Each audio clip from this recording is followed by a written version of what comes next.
Hello students, welcome in 7th maths class. We are doing operations on rats, rational numbers. Write all the natural numbers between 2 and 7. You know, natural numbers between 2 and 7. 3, 4, 5, 6. What are the natural numbers between 2 and 3? 2 and 3 are consecutive integers, therefore, there is no integer in between 2 and 3. One more question. Write all rational numbers between 1 upon 2 and 4 upon 7.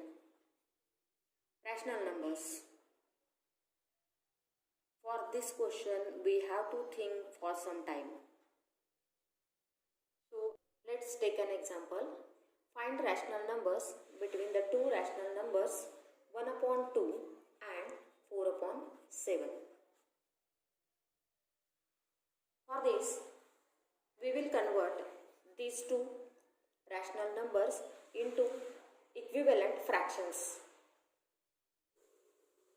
1 into 7, 2 into 7 is equal to 7 upon 14, and 4 upon 7 is equal to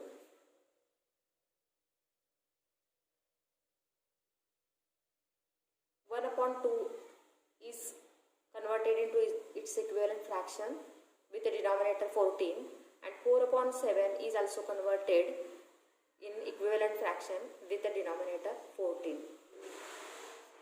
Consider the fractions 7 upon 14 and 8 upon 14. Is there any integer in between 7 and 8? No, because 7 and 8 are consecutive integers. 7 upon 14 can be written like this, or 700 upon 1400, and 8 upon 14 can be written into its equivalent fraction as 80 upon 140 or 800 upon 1400. There are many rational numbers from 70 upon 140 to 80 upon 140.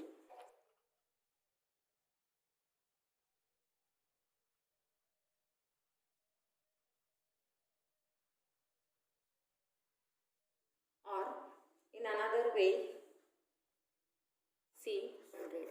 In between these two rational numbers, there are many rational numbers.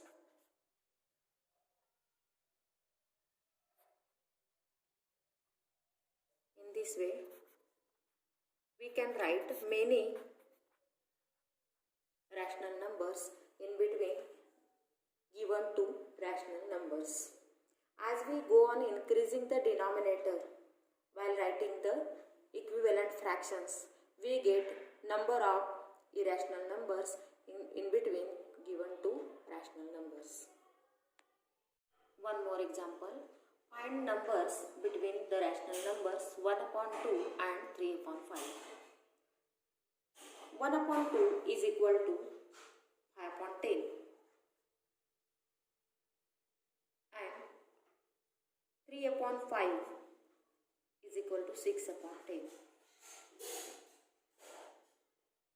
In between 5 and 6 there is no integer, but on number line there are points in between 5 and 6.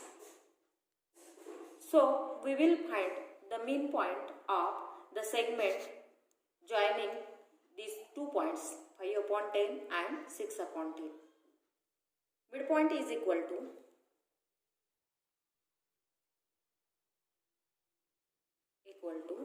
half of the endpoints, means 5 upon 10 and 6 upon 10. Two denominators are equal, therefore sum of the numerators upon denominator as it is. Here is multiplication sign. 11 upon 20 is the midpoint of the segment joining the points 5 upon 10 and 6 upon 10. Now we can find the midpoint of the segment with points 5 upon 10 and 11 upon 20 or 11 upon 20 and 6 upon 10. So we can say that there are innumerable rational numbers between any two rational numbers. Any decimal fraction is written like this. The first part is called as integral part. After that there is decimal point and then there is fractional part. Let's take an example. 12.34 is the given decimal fraction. It can be written like this. 12.340. It can be written like this also. Means no matter how many zeros you keep in front of fractional part. Also, the same fraction can be written like this or like this. No matter how many zeros you keep in front of the integer part, value doesn't change. When we multiply by 10, decimal point moves or shifts one place to the right. When we multiply by 100, the decimal point moves two places to the right. When we multiply by 1000, decimal point moves three places to the right. Now let's see the division. 12.34 divided by 10 is equal to 1.234. The point shifted to the left by one place. 12.34 divided by 100 is equal to 0.1234. That is, point shifted two places and point came in front of 1. No integral part, therefore 0 is given. 12.34 divided by 1000 is equal to 0.01234. Point shifted to the left three places.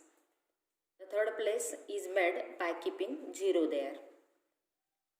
In this way, multiplication and division of decimal fractions take place.